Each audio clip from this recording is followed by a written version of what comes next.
ഭൂമിയിൽ ഏകദേശം 1 trillion species of microbes ഉണ്ട്. അതിൽ 99.999% അൺഡിസ്കവേർഡ് ആണ്. ഹ്യൂമൻ ബോഡിയിൽ നോക്കിയാൽ തന്നെ 100 ട്രില്യൺസ് ഓഫ് മൈക്രോബ്സോളം വരും. നമ്മൾ ഉപയോഗിക്കുന്ന പെൻ, വാട്ടർ ബോട്ടിൽ, ക്ലോത്ത്സ്, കൈകളിൽ പോലും വാഷ് ചെയ്തതിനു ശേഷം മൈക്രോബ്സിന് ട്രേസസ് കാണുന്നു. അതായത് ഈ എൻ്റെ എർത്ത് മുഴുവനും മൈക്രോബ്സ് കൊണ്ട് തിങ്ങി നിറഞ്ഞു നിൽക്കും. ശരീരത്തിൽ ഇത്രയധികം മൈക്രോബ്സ് ഉണ്ടായിട്ട് പോലും പുറത്തു നിന്നൊരു പത്തോജൻ ഉള്ളിൽ കടക്കുകയാണെന്നുണ്ടെങ്കിൽ ശരീരം മുഴുവൻ ഇൻഫ്ലമേഷൻ ഉണ്ടാവുകയും സെൽസ് ആൻഡ് ടിഷ്യൂസ് ഡാമേജ് ആവുകയും ഇതിൻ്റെയൊക്കെ കോൺസിക്വൻസ് ആയിട്ട് നമ്മൾ മരണപ്പെടുകയും ചെയ്യുന്നു. ബട്ട് നിരന്തരമായി ഈ പറയുന്ന മൈക്രോ ശരീരത്തിനുള്ളിൽ കയറിക്കൊണ്ടിരിക്കുന്നു. എന്നിട്ട് നമ്മുടെ ശരീരം മുഴുവൻ ഇൻഫ്ലമേഷൻ ഉണ്ടാവുന്നില്ല. എന്തുകൊണ്ട് നമ്മുടെ സെൽസ് ആൻഡ് ടിഷ്യൂസ് ഡാമേജ് ആവുന്നു? എന്തുകൊണ്ട് നമ്മൾ മരണപ്പെടുന്നു? And the reason is immune system. ഈ വീഡിയോയിൽ ഡിസ്കസ് ചെയ്യുന്നത് how immune system works, why we feel sick after infection, how to maintain and enhance immune system. So let's get started. Yo, I got a lot of shit to say, so I'ma do this every day. I'll be writing things until I'm fucking buried in my grave. 6 feet deep under, but my body won't decay. Cause my messages are timeless, so they'll put them on display, oh yeah. ഇൻവേഡേഴ്സിൻ്റെ അറ്റാക്കിൽ നിന്ന് ശരീരത്തിനെ protect ചെയ്യുന്ന ശരീരത്തിന് തന്നെ ഒരു defensive മെക്കാനിസമാണ് immune system. 3 layers ആയിട്ടാണ് ഡിഫൻസീവ് സിസ്റ്റം വർക്ക് ചെയ്യുന്നത്. Skin, innate immune system, adaptive immune system. Internal ഓർഗൻസിനെ ഔട്ടർ എൻവയോൺമെൻറ്റിൽ നിന്നും പ്രൊട്ടക്ട് ചെയ്യുന്ന ഒരു വലിയ ഫിസിക്കൽ ബാരിയറാണ് സ്കിൻ. ഒരു പരിധി വരെ ഇൻവേഡേഴ്സിനെ ഉള്ളിൽ കടക്കാതിരിക്കാൻ സ്കിൻ സഹായിക്കും.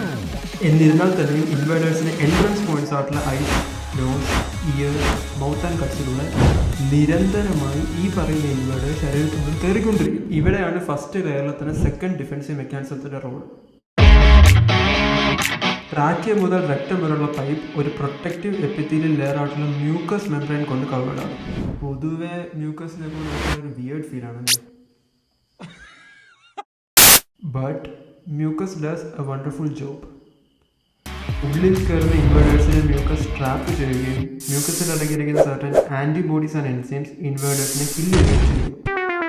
നമ്മുടെ സ്കിന്നിനെയും മ്യൂക്കസിനെ ഓവർകം ചെയ്ത് ബ്ലഡ് സ്ട്രീമിൽ ഈ ഇൻവേഡേഴ്സ് എൻ്റർ ചെയ്യണമെന്നുണ്ടെങ്കിൽ ഇവിടെയാണ് second layer of defensive mechanism ആയിട്ടുള്ള ഇന്നേറ്റ് ഇമ്മ്യൂൺ സിസ്റ്റത്തിൻ്റെ റോൾ.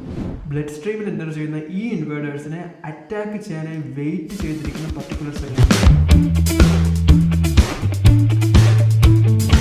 സെല്ലുകളുടെ എല്ലാവരും ലിമിറ്റേഷൻ എന്ന് പറയുന്നത് ബ്ലഡ് സ്ട്രീമിൽ എൻ്റർ ചെയ്യുന്ന ഇൻവേഡേഴ്സിനെ ഇൻഡിപെൻഡൻ്റ് ആയിട്ട് ഡിറ്റക്ട് ചെയ്ത് അറ്റാക്ക് ചെയ്യാനുള്ള ക്യാപ്പബിലിറ്റി ഉണ്ട്. മറിച്ച് 2 അസിസ്റ്റൻസിൻ്റെ സഹായത്തോടു കൂടിയാണ് ഈ എൻറ്റയർ അറ്റാക്കിംഗ് പ്രോസസ് നടക്കുന്നത്. Complement protein, cytokines. Complement protein ഇൻവേഡേഴ്സിന് മുകളിൽ ഒരു ഈറ്റ് മീറ്റ് ആകും കൊടുക്കുന്നു. സൈറ്റോകൈൻസ് ഇൻഫ്ലമേഷൻ ഉണ്ടായ സൈറ്റിൽ ഒരു ഹെൽത്ത് മീറ്റ് ആകും കൊടുക്കുന്നു. ഈ 2 കെമിക്കൽ ടാക്സിനെ ഫോളോ ചെയ്തുകൊണ്ടാണ് ഈ സെല്ലുകളെല്ലാം ഇൻവേഡേഴ്സിനെ അറ്റാക്ക് ചെയ്യുന്നത്.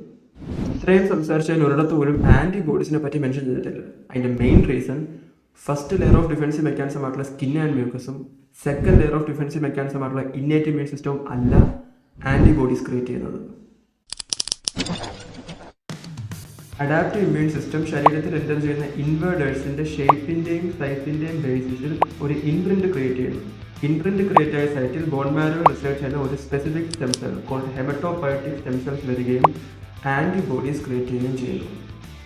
വൺസ് ആൻറ്റിബോഡീസ് ക്രിയേറ്റ് ആയി കഴിഞ്ഞാൽ ഫ്യൂച്ചറിൽ ഈ സെയിം ഷേപ്പ് ആൻഡ് സൈസിലുള്ള ഇൻവേഡർ ശരീരത്തിനുള്ളിൽ എൻ്റർ ചെയ്യണമെന്നുണ്ടെങ്കിൽ നമ്മൾ ഇത്രയും ഡിസ്കസ് ചെയ്ത എൻ്റർ പ്രോസസ്സിലൂടെ ശരീരത്തിന് കടന്നുകൊണ്ട് വരത്തില്ല.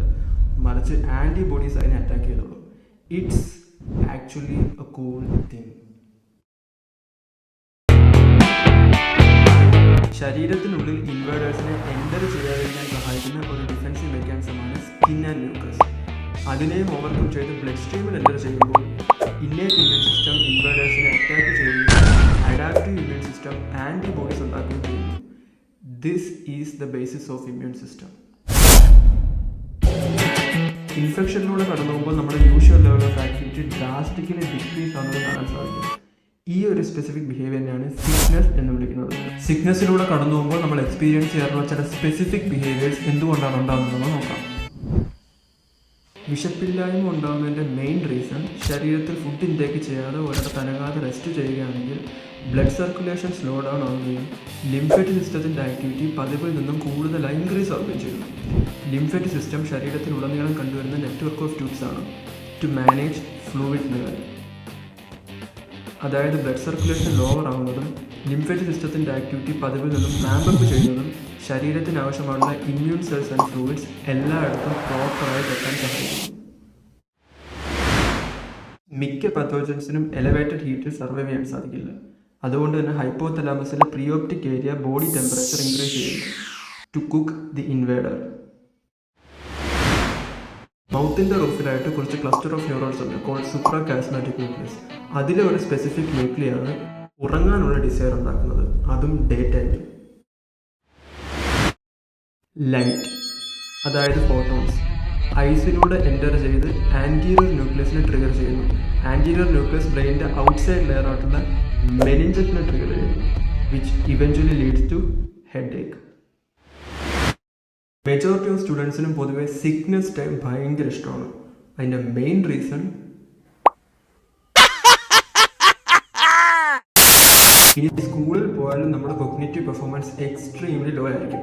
അറ്റൻഷൻ, മെമ്മറി, റിറ്റൻഷൻ പ്രോപ്പറായിട്ട് ഫങ്ഷൻ ചെയ്യാത്തതായിട്ടും കാണാൻ സാധിക്കും. How does it happen? Infection ഡെവലപ്പായി അവേഴ്സ് ആൻഡ് ഡേയ്സ് പിന്നിടുമ്പോൾ പർട്ടിക്കുലർ പ്രോട്ടീൻ ശരീരത്തിൽ ഡെവലപ്പ് ആവുകയും ശരീരം മുഴുവനും സർക്കുലേറ്റ് ചെയ്യാൻ ആരംഭിക്കും. ഈ പർട്ടിക്കുലർ പ്രോട്ടീൻസ് ആണ് interleukin 1, interleukin 6, tumour necrosis factor alpha, inflammatory cytokines. ഈ പ്രോട്ടീൻസ് കൊറോയിഡ് എന്ന് പറയുന്ന ഫ്ലഫി ടിഷ്യൂവിൻ്റെ സഹായത്തോടു കൂടി ബ്രെയിനിൽ എൻ്റർ ആവുകയും സെർട്ടൈൻ ന്യൂറോൺസിൻ്റെ മുകളിൽ ഇൻഫ്ലമേഷൻ ഉണ്ടാക്കുകയും ചെയ്യുന്നു. ഇതുകൊണ്ടാണ് മെമ്മറി ലോസ്, ലൗസിനെസ്, ലോവർ കൊഗ്നിഷനൊക്കെ എക്സ്പീരിയൻസ് ചെയ്യുന്നത്. ഇനി ബ്രെയിൻ എങ്ങനെയാണ് ശരീരത്തിൽ ഇൻഫെക്ഷൻ ഉണ്ടായെന്ന് തിരിച്ചറിയുന്നത്? അല്ലെങ്കിൽ ആരാണ് ഈ ഇൻഫോർമേഷൻ ബ്രെയിനിൽ എത്തിക്കുന്നത്? വേഗസ് നെർവ് റേഡിയൽ നെർവ്സ് എന്ന 10th പേരാണ്. It origin from brain stem, travel through neck and thorax down to the abdomen.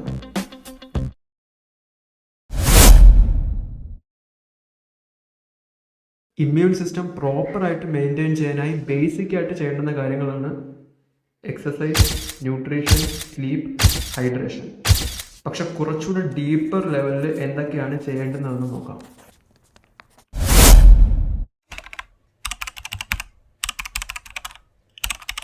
അതായത് നോസിൽ റിസൈഡ് ചെയ്യുന്ന മൈക്രോബയോമിലെ പർട്ടിക്കുലർ സ്പീഷീസ് ഓഫ് മൈക്രോബയോട്ട മിക്ക പത്തോജൻസുമായിട്ട് ഫൈറ്റ് ചെയ്യുന്നു. ഇൻവേഡേഴ്സിനെ ബോഡിയിൽ എൻ്റർ ചെയ്യാൻ സഹായിക്കുന്ന primary entrance point lacrimal gland eyes lubricate ചെയ്യാൻ കോൺസ്റ്റന്റ്ലി ടീയേഴ്സ് പ്രൊഡ്യൂസ് ചെയ്യുന്നു. ഈ ടീയേഴ്സിൽ മിക്ക പത്തോജൻസിനെ കില്ല് ചെയ്യാനുള്ള ആൻറ്റിബോഡീസ് ഉണ്ട്. രാവിലെ എണീക്കുമ്പോൾ ഐലാഷസിൽ കണ്ടുവരുന്ന ആ ഒരു ക്രസ്റ്റി തിങ് ആക്ച്വലി സ്ലീപ്പ് ടൈമിൽ ഐസിൽ എക്സിസ്റ്റ് ചെയ്യുന്ന മൈക്രോബയോം ബാക്ടീരിയാസ് ആയിട്ട് സക്സസ്ഫുള്ളി കോമ്പാറ്റ് ചെയ്തതിന് ശേഷം കണ്ടുവരുന്ന ഡെഡ് ബാക്ടീരിയാസ് ആണ്.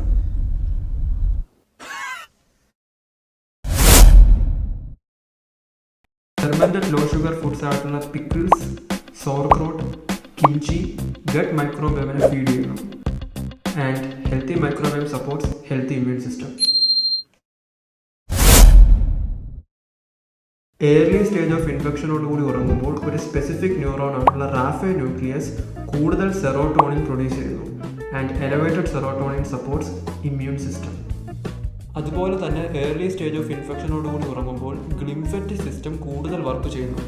ഗ്ലിംഫറ്റിക് സിസ്റ്റമാണ് ബോഡിയിൽ അക്യുമുലേറ്റ് ചെയ്യുന്ന ഡെബ്രീസിനെ എലിമിനേറ്റ് ചെയ്യുന്നത്, especially under neuroinflammation and inflammation of the body. Athletes and non അത്ലീറ്റ്സിൽ കണ്ടക്ട് ചെയ്ത ഒരു സ്റ്റഡി ടൈറ്റിലാണ്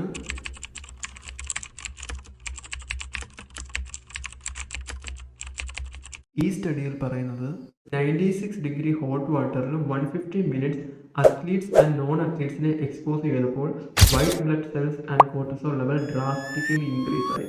എലവേറ്റഡ് WBCയും കോർട്ടിസോൾ ലെവലും ഹെൽത്തി ഇമ്മ്യൂൺ സിസ്റ്റത്തിനെ സപ്പോർട്ട് ചെയ്യുന്നു.